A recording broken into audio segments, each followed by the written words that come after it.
As we go to the top now and pick up Daniel Freytag. He's 16th after the first run, and his handicap is 5.50 seconds. He's a Swiss boy in his early 20s who has just graduated at St. Gallen School of Business Studies.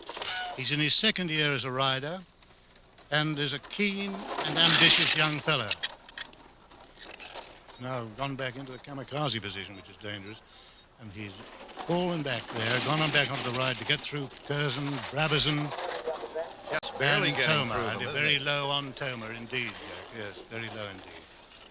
He's riding back again on the kamikaze, and he hasn't gone back here. He's still forward.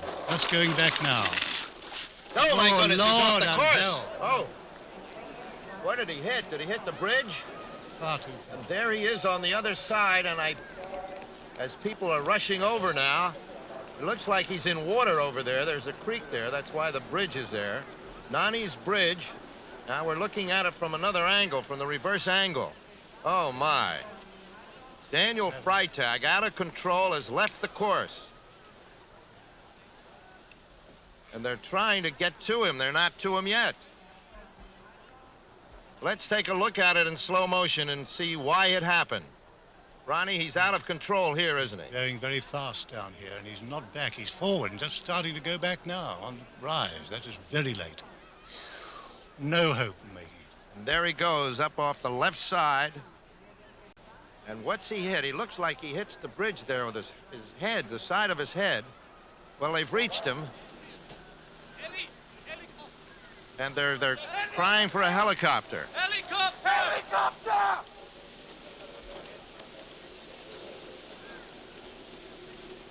Well, we see some blood on his head there. Dr. Patrick Latcher there with him, I don't know. Yes.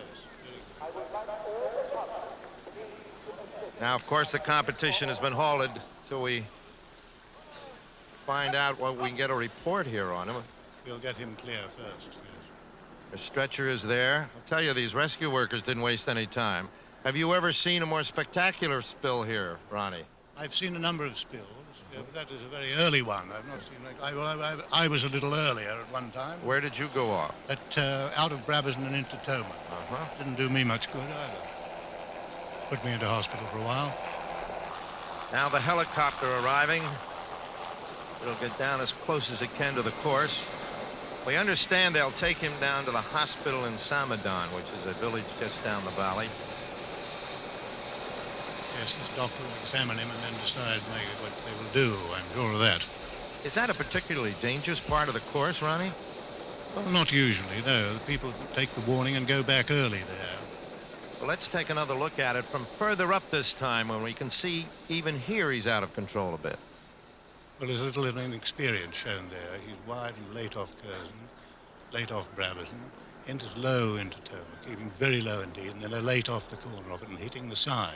But why would he go into the kamikaze position here instead of trying to get control? This is enthusiasm and lack of experience, but he's just trying to emulate his elders, I think. At that point, he should have pushed himself back there, but he's now not done it. He's just about to do it, going back on his sled. This is too late. And that's what happened. Ugh. Now they're putting him in the helicopter, as you can see, and in a few moments at least he'll be at the hospital in Samadon. Things have stopped here, and I believe that Digby has an announcement. I must call all riders, as I have done before the king, of the President's warning against the use of the kamikaze position. It is now go on.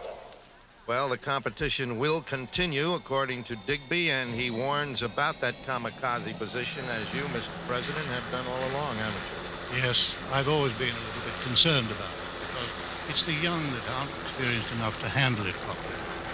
So the helicopter taking young Freytag down to the hospital in Samadon, and this is Jack Whitaker with Ronnie Ramsey Ray. We'll be back for the continuation of the Ioannis Badrou Trophy race. Digby, who made the decision to continue the competition after the accident? Well, basically, I did. I did consult, of course, the committee on whose behalf I act. What is the philosophy behind going right back up? Well, simply, we have a great number of falls. in riding the Cresta run, and here was another fall. It was a very serious fall, there's no doubt about that. But on the other hand, it was a fall. We don't stop the race for that sort of thing. I had to actually cut down the number of courses because time was running out. You think you have learned anything from this in terms of other precautions you might be able to take? Well, the great thing is that, in fact, you may remember me saying rather sternly after the, just before the next riders went down, I repeated the President's warning against the use of the kamikaze position. Now, this is a wonderful position for very experienced riders. And what happens is a lot of the young, they want to race. They want to win the race. And they will rather disregard my warnings against this use, or the President's warning against this use, and they perhaps won't listen to their elders and more experienced, should I say. Not getting at them for not listening to their elders, but certainly not getting to, well, to listen to people who've got a reasonable amount of experience to be able to formulate this advice.